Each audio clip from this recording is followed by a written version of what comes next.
এই সময়ে মানুষদের দয়ার বেশি প্রয়োজন, যে সময় আর কোন সাহারা নাই।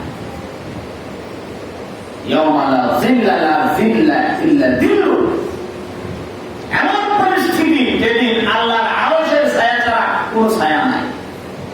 দুনিয়ায় তো মানুষ পথিক যখন চলতে রোদের ভিতরে ক্লান্ত হলে একটু পরে ছায়াদার বৃক্ষ পায়, গাছের ভিতরে একটু ওয়েট করে, গাছের নিচে ছায়াদার বৃক্ষের তলে কিছুক্ষণ বিশ্রাম নিয়ে আবার চলতে পারে। অর্থাৎ প্রত্যেকের সাহস আছে, একটু গেলে আমি একটু না একটু ছায়া পাবই। আমি যদি চলি কিছু দূর গেলে ছায়া পাবই, প্রত্যেকের আশা থাকে। এই জন্য রোদ্রের ভিতরে চলতে পারে। চলতে কিছু দূর যাওয়ার পরে ছায়াদার একটা বৃক্ষ পায়, সেখানে আরাম করে। রোদের সফরের ক্লান্তিটা ছায়ার নিচে একটু অবস্থান নিলে ক্লান্তিটা চলে যায়, আবার সে সফর করতে যায়। এই জন্য আগের যুগে পায়ের তলে যারা সফর করতো, বেশিরভাগ তারা রাত্রে করত, এই সুবিধার জন্য রাত্রে করত। দিনে বিশ্রাম নিত, রাত্রে সফর। কিন্তু হাসরের ময়দানে মাহশার এমন একটা বিভীষিকাময় পরিস্থিতি, যে জায়গায় আল্লাহর আরশের ছায়া ছাড়া আর কোনো ছায়া নাই। আল্লাহর আরশের ছায়া ছাড়া আর কোনো ছায়া নাই। ছায়া একটাই, সেটা আরশের পাদদেশ।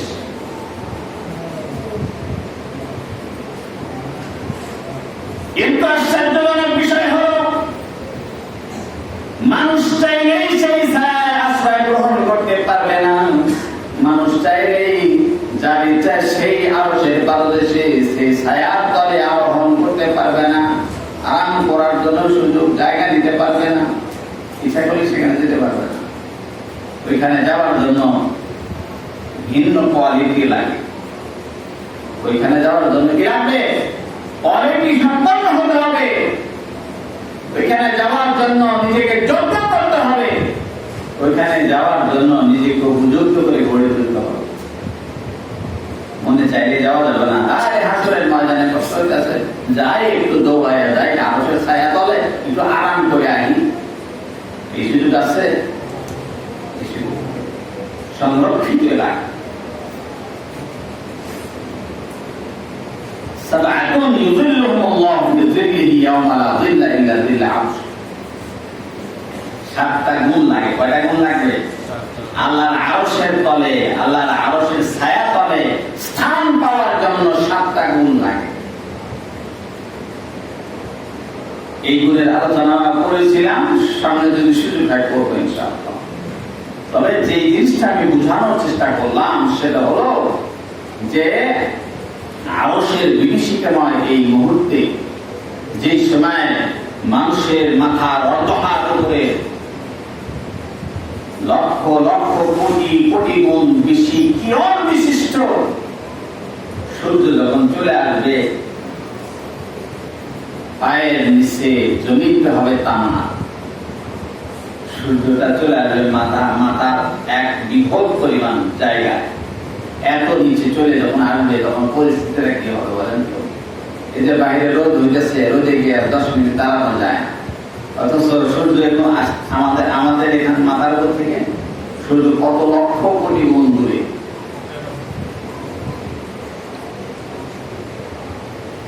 লক্ষ লক্ষ কোটি গুণ দূরে এই সূর্যের তাপের নিচে 10 মিনিট নিজেকে ধারণ করে রাখা যায় না। কষ্ট হয়, ঘাম ঝরে যায়, রৌদ্র পিঠ পড়ে যায়, চুল পড়ে যায়, চামড়া পড়ে যায়, কষ্ট লাগে। কিন্তু কিয়ামতের ময়দানে এই সূর্যটা এর চেয়ে বর্তমান যে কিরণটা আমরা পাই, এর চেয়ে লক্ষ কোটি গুণ বেশি কিরণ বিশিষ্ট হয়ে মানুষের মাথার অর্ধহাত উপরে আসবে, পায়ের নিচের জমিন হবে তামা। যারা হজ করতে যায় তারা বলে যে কাবা চত্বরে যে জায়গায় ওই সাদা পাথর লাগানো আছে, এটা তো ঠান্ডা, যত রোদই হোক এটা গরম পায় না, এখানে রাখা যায়। কিন্তু এর বাইরে যে পাথরগুলো লাগানো আছে সেখানে পা রাখা যায় না, সেখানে পা রাখা যায়। ওই ওখানে একটু কি বলেন, তাপমাত্রা একটু বেশি, যার কারণে প্রচন্ড গরম হয়, খালি পাও ওই জায়গায় রাখা যায় না। আরে পাথর তো পাথর, মাটিও যদি এঁটেল মাটি হয়, শক্ত মাটি হয়, এই শক্ত মাটি এই সূর্যের তাপে যখন গরম হয়, এই শক্ত মাটিকেও তো পা রাখা যায় না। আর সেই জায়গায় যদি নিচে তামা হয়, তামা কেন জানেন? তামা আবার গরম হয়, হিট হয় খুব দ্রুত। লোহার চেয়ে তামা হিট হয় দ্রুত, এবং হিট হয় এত বিকট এবং ব্যাপক হিট হয় যেটা সহজে ঠান্ডাও হয় না। তো আল্লাহ তাআলা জমিন হাসরের মাহশারে জমিন হবে তামা, সূর্য চলে আসবে মাথার অর্ধহাত উপরে। এমন অবস্থায় বাঁচার জন্য একটাই মাত্র ছায়া, সেগুলো আরশের পাদদেশ। এছাড়া বাঁচার কোনো উপায় নেই। আমার বড় দৃশ্য হলো এমন বিভীষিকাময় মুহূর্ত, মানুষ বাঁচতে হলে আল্লাহর দয়া লাগবে কি লাগবে না? আল্লাহর দয়া লাগবে। যেহেতু আল্লাহর দয়া লাগবে, আল্লাহর মুহাব্বত আর ভালোবাসা রাখবে বান্দাদেরকে এমন পরিস্থিতি থেকে বাঁচানোর জন্য। এটা আল্লাহর ইলমের ভিতরে আছে। এজন্য আল্লাহ তাআলা মুহাব্বতকে 99 ভাগ করে নিজের কাছে, 100 ভাগ করে 99 ভাগ আল্লাহ তাআলা নিজের কাছে রেখে দিয়েছেন, কাজে লাগবে। এরপরে এক ভাগ যেটা আছে, এক ভাগকে আল্লাহ তাআলা আবার 100 ভাগ করে 99 ভাগ আপনার হাবিবকে দান করলেন, নিজের ভালোবাসার মানুষটাকে দান করলেন। দুনিয়ার যত মানুষ আছে সব মানুষের মধ্যে আমার আপনার নবী মুহাম্মদ রাসূলুল্লাহ সাল্লাল্লাহু আলাইহি ওয়াসাল্লাম হলো আল্লাহর কাছে সবচেয়ে প্রিয় মানুষ। যেহেতু মানুষদের মধ্যে সবচেয়ে প্রিয় মানুষ, এজন্য বস্তুর মধ্যে সবচেয়ে দামি বস্তু মহব্বতকে আল্লাহ তাআলা 100 ভাগ করে 99 ভাগ মহব্বত আবার প্রিয় মানুষদের দিয়ে দিয়েছেন। কারণ এখানেও কারণ আছে। কারণ হলো নবীরও দয়ার দরকার আছে। নবীরও কি দয়ার দরকার আছে? তার কারণ হলো নবী এমন একজন নবী, যেই নবীর সুপারিশে আল্লাহ তাআলা অসংখ্য অগণিত মানুষদেরকে মাফ করে দিবেন। যেহেতু নবীর সুপারিশে মানুষকে মাফ করে দেওয়া হবে, তার চাইতে আশ্চর্যজনক বিষয় হলো পুরা কায়নাতের এই নিজাম, এই সূর্য উঠা ডোবার নিজাম, এই চন্দ্র উঠা ডোবার নিজাম, এই দুনিয়া থাকা না থাকার নিজাম, এই রাত্র দিনের পরিবর্তনের নিজাম, এই সম্পূর্ণ নিজাম আল্লাহ তাআলা ঠিক রেখেছেন একমাত্র কেবলমাত্র শুধুমাত্র আমার আপনার নবী মুহাম্মদুর রাসূলুল্লাহ সাল্লাল্লাহু আলাইহি ওয়াসাল্লামকে লক্ষ্য করে।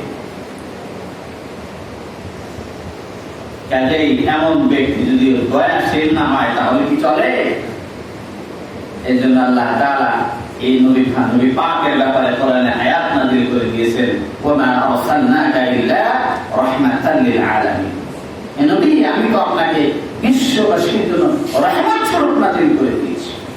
সুবহানাল্লাহ বলেন। শুধু মানুষদের জন্য নয়, পুরো আলামিনের জন্য। অর্থাৎ আল্লাহ রাব্বুল আলামিন যত এরিয়ার মালিক, যত জায়গায় আল্লাহ রাব্বুল আলামিনের রুবিয়ত, ওই জায়গায় আল্লাহর হাবিব সাল্লাল্লাহু আলাইহি ওয়াসাল্লামের দয়া রহমত। যত বিস্তৃত এরিয়ার ভিতরে আল্লাহর রুবিয়ত থাকে, যত বিষয়ের আল্লাহ খালিক মালিক রাব্বুল আলামিন, ঠিক এত এরিয়ার ভিতরেও আমার আপনার নবী মুহাম্মদুর রাসূলুল্লাহ সাল্লাল্লাহু আলাইহি ওয়াসাল্লাম হলেন রাহমাতাল লিল আলামিন। ভাষাটা কি একই? আল্লাহ হলেন রব্বুল আলামিন, আমার আপনার হাবিব হলেন, আমার আপনার নবী আল্লাহর হাবিব হলেন রাহমাতাল লিল আলামিন।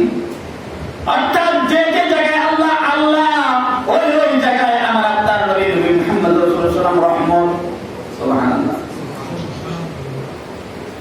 যেহেতু সব জায়গায় আল্লাহর হাবিবের, সব জায়গায় যেহেতু মুহাম্মদুর রাসূলুল্লাহ সাল্লাল্লাহু আলাইহি ওয়াসাল্লামের রহমত আছে, কাজেই ওই নবীর ভাগে রহমত বেশি লাগবে, দয়া বেশি লাগবে, মহব্বত বেশি লাগবে। আল্লাহ রাব্বুল আলামিন কিয়ামতের ময়দানে বান্দাদেরকে বাঁচানোর জন্য আল্লাহর হাবিবকে শক্তির পাওয়ার দান করবেন। আল্লাহ রাব্বুল আলামিন সুপারিশ করার জন্য মালিক বানায় দিলেন আমার আপনার নবী মুহাম্মদ রাসূলুল্লাহ সাল্লাল্লাহু আলাইহি ওয়াসাল্লামকে। আর যদি কারো প্রতি দয়াই না থাকে তাহলে কি সুপারিশ আসবে? মানুষ তো সুপারিশ করে মহব্বতের খাতিরে, মানুষ তো সুপারিশ করে দয়ার খাতিরে, মানুষ তো সুপারিশ করে সিম্পথি দেখানোর জন্য, তাই না? এই দয়া আর সিম্পথি ভালোবাসা যদি না থাকে তাহলে সুপারিশ আসে না, সুপারিশ আসে না। এই জন্য আল্লাহ রাব্বুল আলামিন মহব্বতকে শতভাগ করে ৯৯ ভাগ আল্লাহর হাবিবকে দান করলেন, থাকে এক ভাগ। এই এক ভাগ মহব্বতকে আল্লাহ তাআলা সমস্ত মাখলুকাতের ভিতরে দান করেছেন। মানবকে দান করেছেন, দানবকে দান করেছেন, পশু পাখিকে দান করেছেন, গাছপালাকে দান করেছেন, সব কিছুকে দান করেছেন। সঙ্গতির কারণে বলতে হয় আজরাইল আলাইহিস সালামকেও দান করেছেন। মহব্বতের একটা ভাগ আল্লাহ কাকে দান করেছেন? আজরাইলকেও দান করেছেন। আল্লাহ রাব্বুল আলামিন আজরাইলকে বলছেন, আজরাইল তোমাকে আমি মালাকুল মউত হিসেবে সাব্যস্ত করেছি। মাখলুকাতের জান কবজ করবা। জান কবজ করতে হলে পাষাণ হতে হয়। কি হতে হয়? পাষাণ হতে হয়। দয়া দেখালে কি জান কবজ করতে পারবে?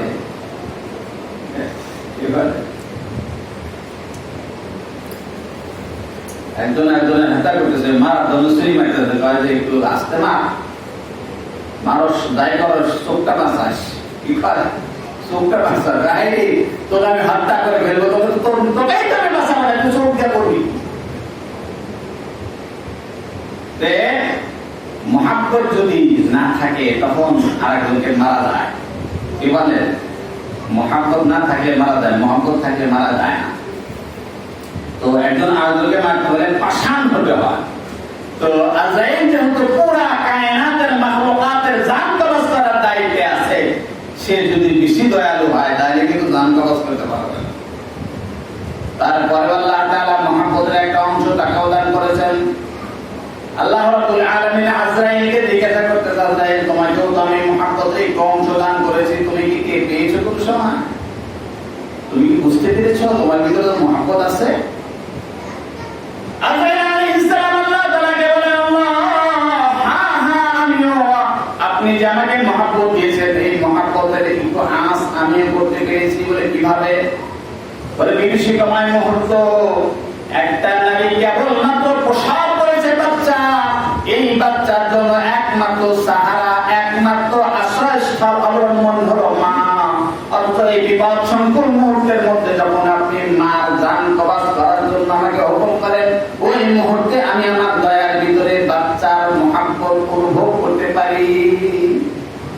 কি বলেন? বাচ্চা যখন জন্মগ্রহণ করে এই বাচ্চার জন্য সবচেয়ে অবলম্বন, একমাত্র অবলম্বন হলো মা। কি বলেন? মা ছাড়া এই বাচ্চার আর কেউ আছে? আমার যদি পরিস্থিতি এমন হয় যে দুনিয়া আমার ঘরের ভিতরে, আপনার ঘরের ভিতরে বাচ্চা জন্মগ্রহণ করলে মা না থাকলেও তো নানিরা দাদিরা ধরে, তাকে ধরতে পারে, লালন পালন করতে পারে।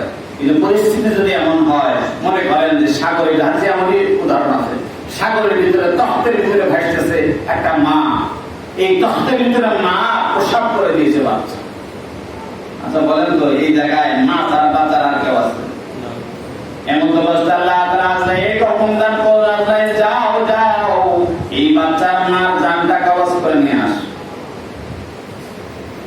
আজরাইল আলাইহিস সালাম বলেন, জান কবজ করি বটে কিন্তু দয়া লাগে। জান কবজ করি বটে, দয়া লাগে।